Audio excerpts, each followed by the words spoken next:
fields are breathing slow. There's a mother calling softly for the child she came to know. We took her milk, we took her baby, called it custom, called it need. But the earth remembers every bond we break to feed our greed. Bring the cows back to their mothers, bring the milk back to the young. Let no baby be taken before their life's begun. Bring them home.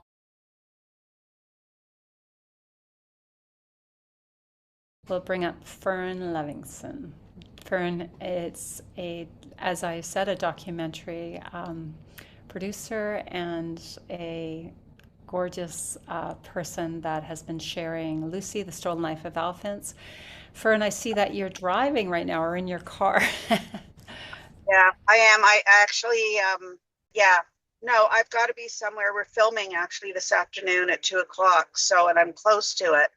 So I figure I'll stop, and then if there's questions, then I'll continue driving while there's questions. Okay. But I'm pretty close to where I'm at. Would you like us to start with a couple clips of the difference between an elephant born in captivity and one born in the wild? Would you like us to start with those clips and see what kind of Great, and we'll see what conversation that generates. And we will also put the name of your documentary in the chat. So if our team could start with a couple of clips from Fern, that would be great. People say that they're contributing to conservation of elephants, but the breeding programs are more for them than for the wild. They needed to keep that supply, internal supply going, so they have breeding programs to replenish their populations. The populace was not accepting them for having animals for entertainment purposes, so they came up with a rebranding strategy as agents for conservation. And a couple of our elephants have gone to Denver Zoo. Chuck and Jake, they went to a bachelor herd there. So you would send them to other zoos to mate with other elephants as well? Yeah, so we do have a breeding. Most captive breeding programs are separating these families. These are animals that are so maternal. Their family bonds are incredibly strong. It's wrong on every level.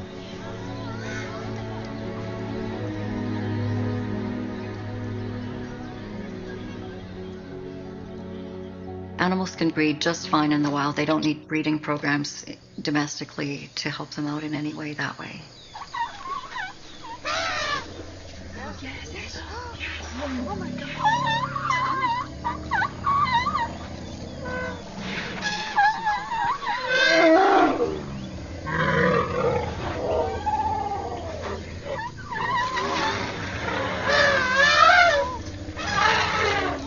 In the wild, an elephant birth is just such a celebration.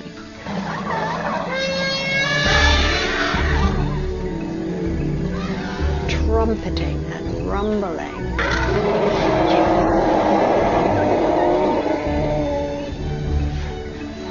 And they help the new mom. They help her with nurturing and protecting the baby.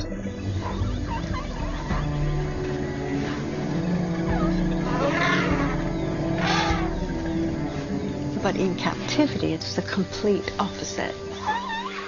Most zoos have got females who have been taken from the wild at a very young age, females who just don't know what to do when they suddenly produce a baby elephant. And so there's a lot of infanticide. Get ready over there. Good, Shawnee. Good girl. Good girl.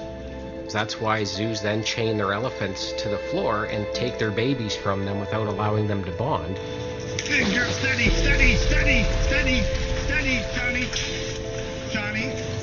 No, this baby is too valuable. We have to make sure she's okay. Shawnee, no. She just wanted to hold her baby. She's getting the shit beat out of her. Get over. Get it back, get it back, get it back. Go. We need to get another rope on that foot.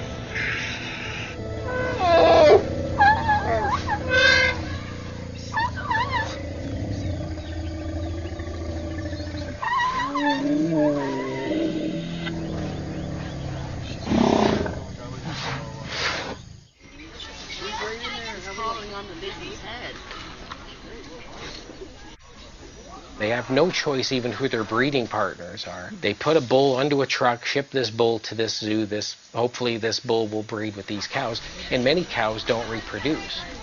Zoos continue to import elephants because their captive populations are not self-sustaining.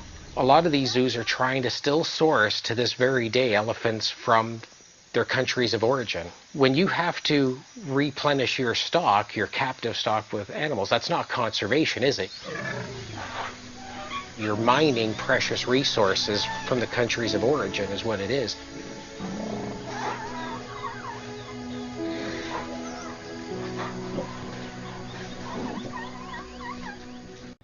Whoa, that is so incredibly powerful when we're talking about the mothers and babies and how they should be treated amongst that whole herd, that whole community, and the opposite that's happening in the name of conservation. As Dr. Anya Heister, who was here yesterday, who is our spokesperson for the wild, would say, this is lethal conservation, not compassionate conservation.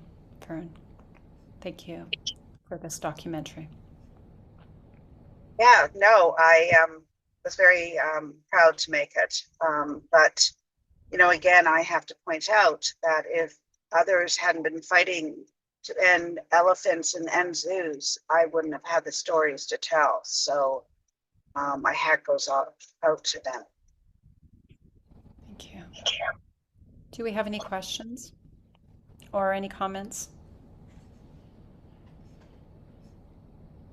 I mean, I'm going to just say something. I made this film because of Lucy. Lucy is this lone elephant in Edmonton, one of the coldest cities in Canada, if not in the world. And female elephants are never alone. They're with their herd throughout their lives. And here she is. She was taken away at 2 years old and sent to Edmonton, and has been there ever since, and she's now 50, and there's been many attempts to send her to Sanctuary, where she'd finally be with other elephants in the warmth of southern US.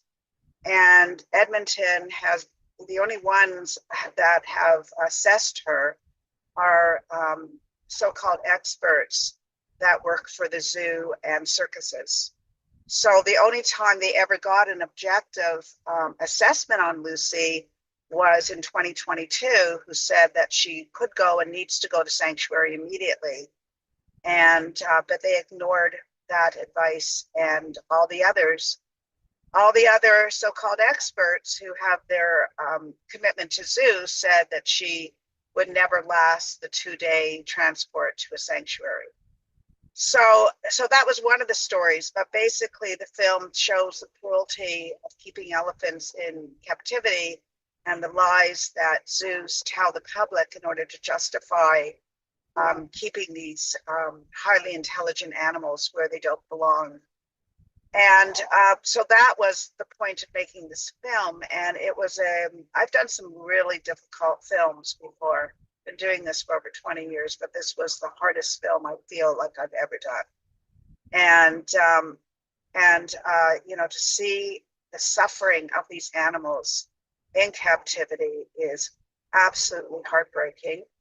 The good news is that when I speak to today's youth, they know, those that I've talked to, they know that it's wrong to keep these zoos from where they belong. And so I see a shift.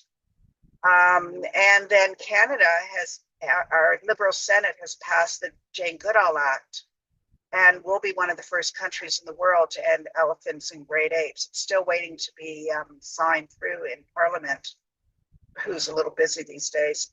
And that will end the captivity of elephants and great apes. But the problem is it's a grandfathered clause. So those elephants that are here, unfortunately, have to remain unless there's some kind of miracle. But I'm hoping that that news will be picked up on the headlines throughout the world, and that other countries will consider to do the same thing, or that the public will refuse to go to zoos. And when you talk about the mother bond with their calves, it's just as intense as a mother-baby bond in humans. And when they take these babies away, or when they separate the mothers from the calves, the suffering is absolutely enormous. It would be the same way as taking a human baby away from its mother. And and they know that. And but it's all about prestige. It's all about money. And so they choose to, the zoos tend to, close their eyes to the truth, and I think, and also many of the public does as well. So that's why you make documentaries, to expose truth that's kept hidden. And I hope that this film, it's being shown in Canada on our national network, the CBC, and I'm really hoping we have an international distributor, and I'm hoping that this film will be shown in countries throughout the world, because there's zoos everywhere and they need to end. Thanks, Fern. And you do feature zoos everywhere in this film, so it's applicable to everywhere around the world. Come on up, Toby, and ask your question.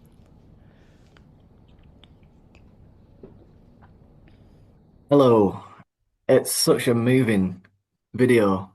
The difference between what happens in these zoos, however these elephants are, and then comparing it to them being free in the wild. But it's like what Paul Watts was saying was, they don't really make any money doing the sort of things they do. Surely can't make that much money doing what they do with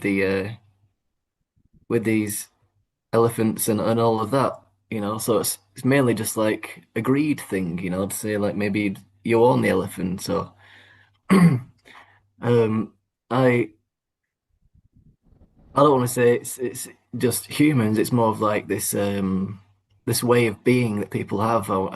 I've been starting to call it like an insatiable Mao, like something where just you have this hole you just want to keep filling for some reason. It's like a way, kind of a religious kind of thing, it seems. Something that people do. The zoos are very good about their propaganda. They've really, I mean, I went to zoos. I took my kids to zoos. And it was only when I made Sled Dogs that I really had my eyes open. My documentary Sled Dogs is about I went, again, undercover and exposed the cruelty of the sled dog industry and the laws that allow the abuse of our four-legged best friends. And, the propaganda coming from both the sled dog industry and the zoos, the zoo tell the public in a very positive way, we're all about conservation and education. And they're none of that. There's no conservation and there's no education. Because if it was true education they were giving the public would not go to zoos if they learned how these animals are suffering. And even though my focus is on elephants, none of the animals, these are wild animals. They belong in the wild. And each one of them, elephants and all of them, serve a very critical role in keeping our ecosystems in balance. So I think Paul was talking about that too. So when we take them out from where they belong, not only is that dire for the animal, but it's dire for our planet and dire for us. And that's not the message that the public is getting. So, it's very upsetting. If I could say, like, do like devil's advocate, like people say, well, if they're in the wild, they would like different animals, like pigs or something, like they eat their own babies and stuff like that, or whatever they do, they'll crush them, or like people say such incredible things, like, oh, it'd be better off if we look after them and stuff like that instead, have them in zoos. And what do you say to people who say things like this? I guess just like watch the video. But We say the same thing, that these zoos are nothing more than prisons, that they are prisons. And again, I repeat, because I think that most people are concerned about our planet. And I tell them that I tell them about the suffering that, because I talk about it all the time, the suffering that these animals are exposed to, both the physical and psychological suffering. And I also talk about the critical role they play on our planet. And by keeping them in captivity, it's dire for them and dire for us. So I try to educate them the same way I was educated when I made this documentary. And most people, except for today's youth, have no idea about what's really going on behind zoos. Because we all fall, many of us do fall for the propaganda, as I did myself. So I just share the knowledge that I've learned. I mean, when I make a documentary, I spend about a year in research, because if I get anything wrong, then I will, if I get anything wrong at all, then I will lose my credibility as a filmmaker. And also, the research to me is everything. So I really know my material. I really educate myself, and then I impart the education that I've learned to the public. Yeah, it's gorgeous, like how they celebrate the birth. It's makes you want to cry. Like tears are very precious, and you cry for the beauty you see in nature, and then you cry for the obscene stuff that they're doing, in the zoos and stuff. So it's incredible, and it's very educational. So thank you. Thank you, Toby. Yeah, my pleasure. If it was possible for us to be able to use that, have that clip available for people to share, Fern, we can talk about that later if there's copyright on that. You wouldn't want us to just show that small piece of the birthing. Nancy, that is possible. I have to ask the producer, because we do have promos that we made of the film, and that could be very possible that that we could just cut that section, and because it's the most powerful. That's actually a great idea. To see if we can just share that one section. I would love to. I will ask the producer if we can do that. Thank you, Fern. And we would use that also for the campaign for International Calf and Cow Mother's Day, bringing awareness to the protecting the mothers and babies of all species. Now, I love I wish I would have thought of that. That's a great idea, to make just that as a promo, because we do have promos where we take sections out of the film and we're able to share that internationally. So like one of the promos we have is in Buenos Aires in Argentina, where they've closed down all their zoos and opened up Mico Park, where instead of using animals, they use 3D animation and robotics. And the kids learn, first of all, they love it, no animals being harmed, and they learn a great deal about animals using those techniques. So, and we cut that as a promo. So I'm sure we can do the same thing to you and let you have it, and please share it widely. Thank you. It will be a game changer. It will be a game changer for people going to zoos. It really will. So thank you for that. Great idea. It's a great idea. It's a great idea.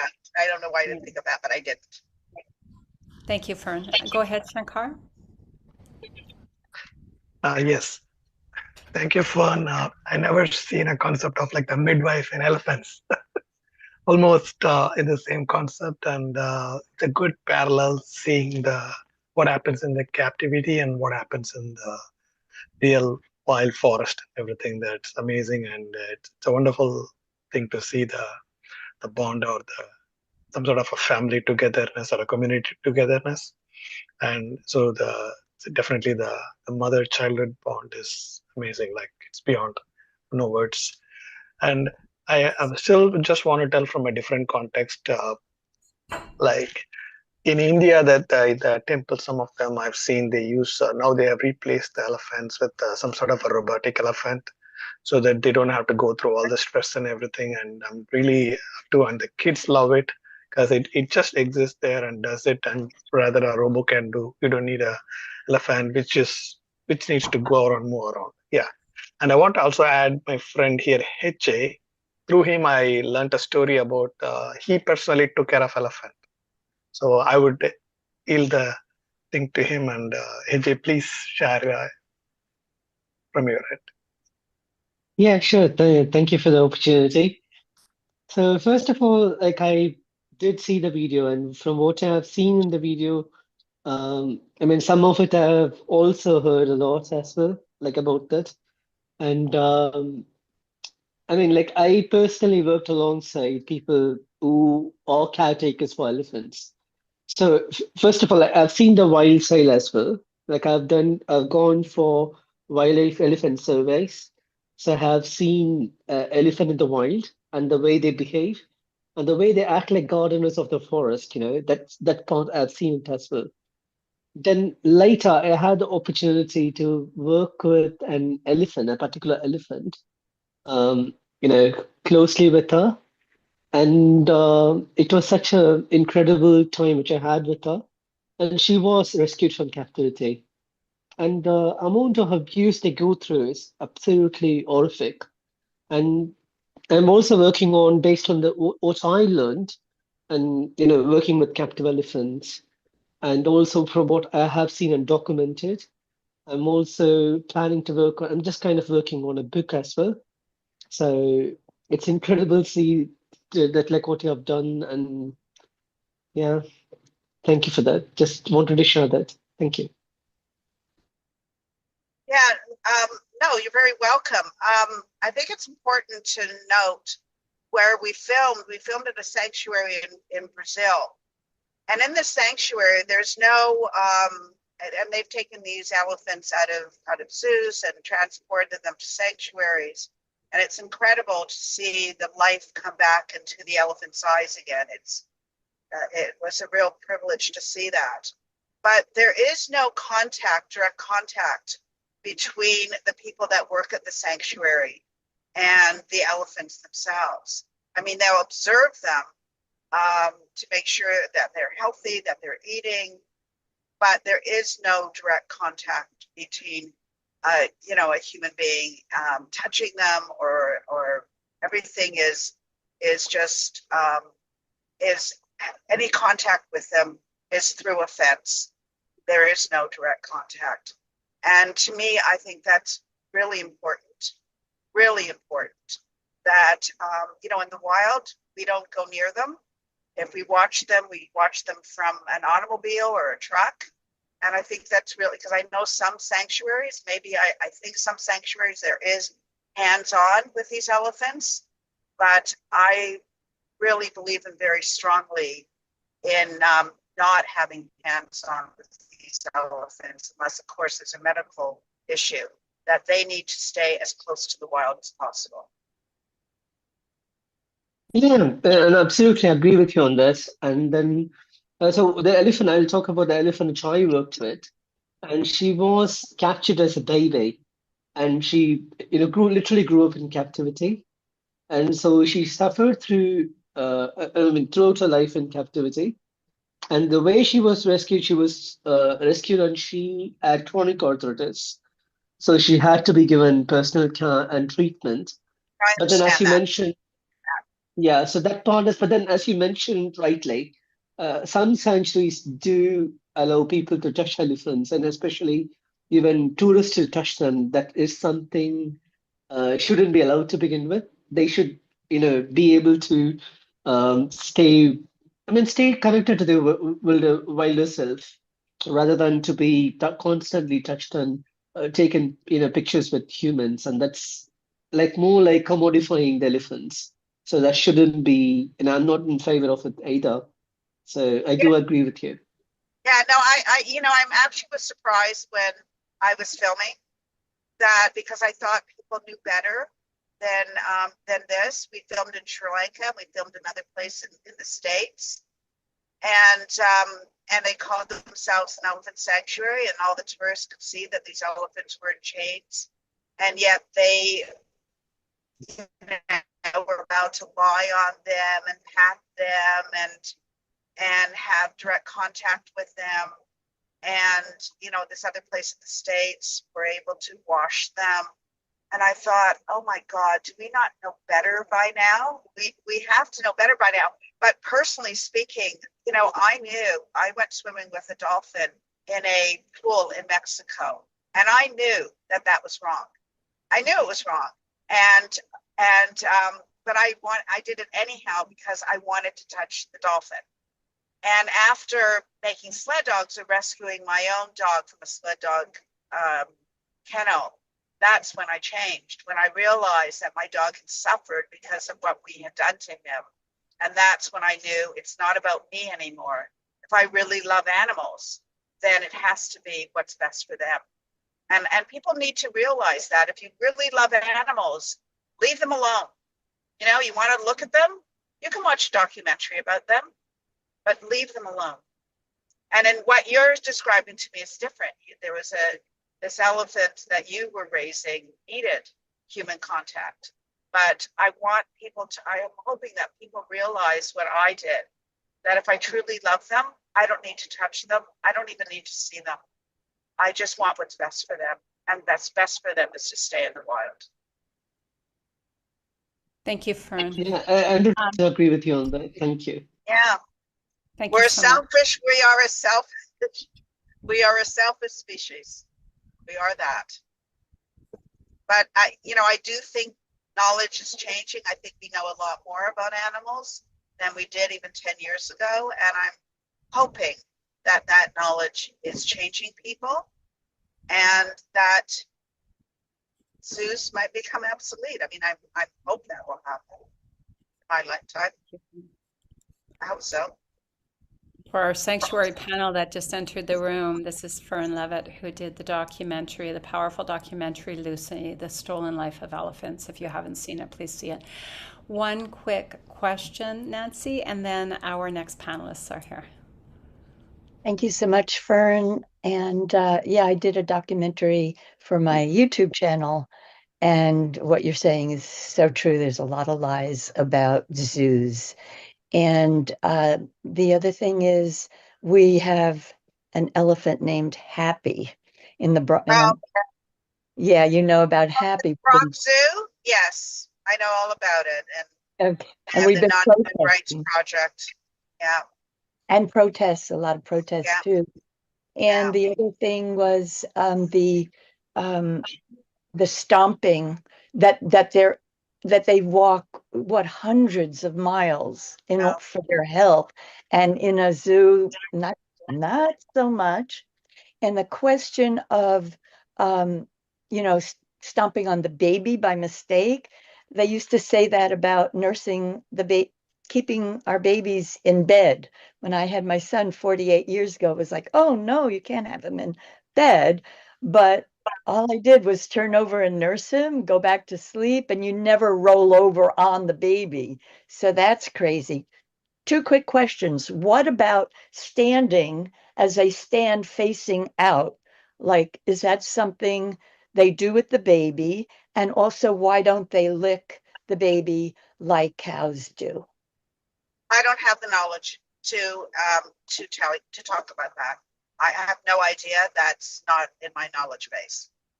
But I did notice they all stood facing out, like to protect the baby. Oh no, they're very protective of the baby. They all look after the baby, from the grandmother to the aunts, to the cousins. They're all there to look after the baby. And I think we know that when an elephant dies, they all mourn for days over the elephant's body. But no, they're all there to look after the baby and to teach the baby, they're there to educate the baby as well. So, when they take them away from where they belong, it's dire. As I said, it's dire for them because they're not learning from the herd. Yeah. Thank you. Thank you so much, Fern, and thank you everyone for being here. And if you missed the clip that we played at the beginning, it's a very powerful clip about the difference between the babies born in captivity, which is so perverse and wrong on every level. And the baby elephants, like the cow, bovine cow and calves, are taken away immediately in captivity so they don't bond. And the difference of seeing what happens in the wild, where it's a huge celebration amongst the whole herd. So let me just add one thing. Sorry, I just want to add one thing. That clip of the baby being born in a zoo, that was on, I think it was on Nat Geo, and that was supposed to be this really positive thing that they were filming in the Houston Zoo and showing the birth of the baby and they were, that was supposed to be, look at how wonderful this is. They were showing how great the zoo is, and that was one of the scenes that they showed it as this very positive thing. It's amazing how blind they are. Amazing how blind they are. But that's how we were able to get it. Unbelievable that we can look at this mother tied up, her ankles all tied in chains, and her baby taken away at birth, and think that is compassionate conservation. Yuck. Thank you very much for being here, Fern. It's always an honor. And thank you so much for sharing that clip with International Calf and Cow Mother's Day campaign. We really appreciate you being here. No, it's been my pleasure, and I will try to, I'll ask the producer tomorrow about just making that clip of the baby being born, both in captivity. I think it's a fantastic idea. Anyways, I have to go. And all the best to everybody, and thank you for what you're all doing. Okay, all the best. Bye-bye. Thank you very much. Bye-bye.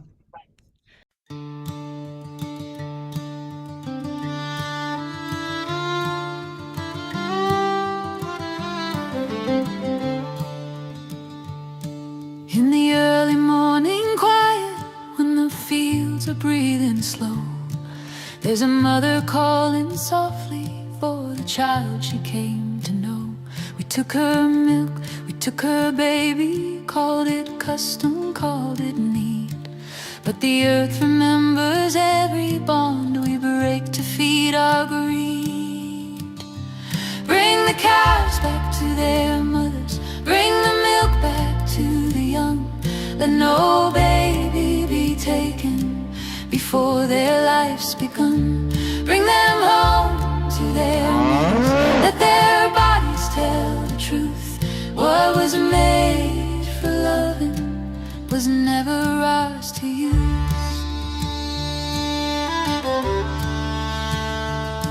She knows him by his breathing, by the sound beneath his cry, by the way the dawn is shining in his dark and liquid eyes. This is more than instinct speaking, more than nature's simple way. This is a love that crosses species, older than the word away. Bring the cows back to their mothers, let the circle still be whole. What is taken breaks the planet, what is love restores the soul. Bring them home to their mothers, let compassion be our guide. Every child beside their mother, every mother with her child. I have walked where moose give birth, where the cows lay down to calve.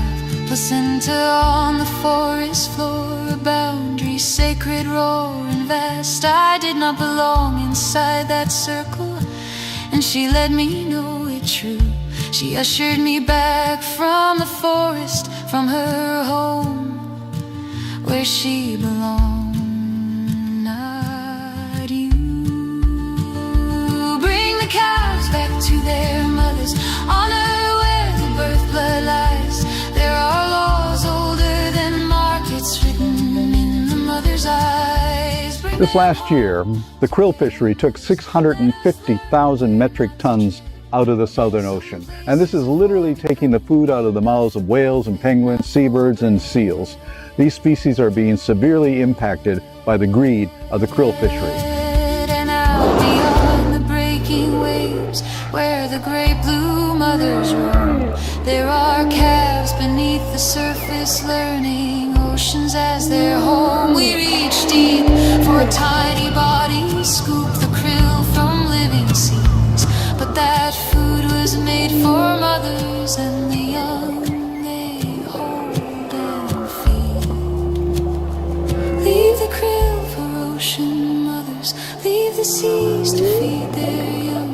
Let the whales and gentle giants raise their babies strong and sound. Bring them home to their mothers, land and ocean, hoof and fin. When we stop what's not ours to take, the healing can begin. We are waking from a long divided dream, where we fed on domination and called violence routine. Now a wider love is moving through our hands and what we choose. Every meal a sacred promise that no mother has to lose.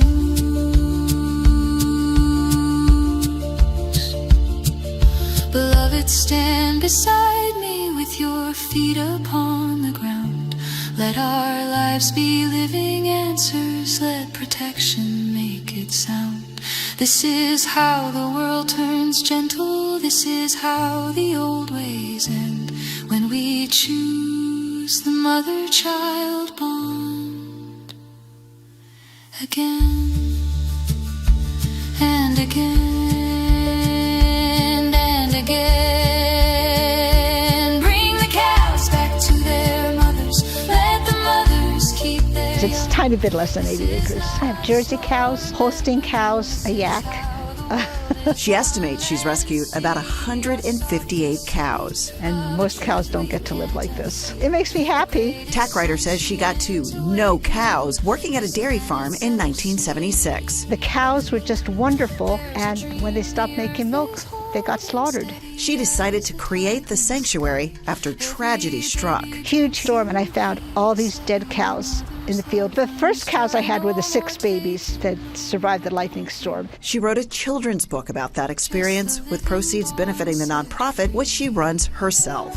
We feel entitled to artificially inseminate a cow, and when she gives birth, we steal her baby, even though her cries of anguish are unmistakable.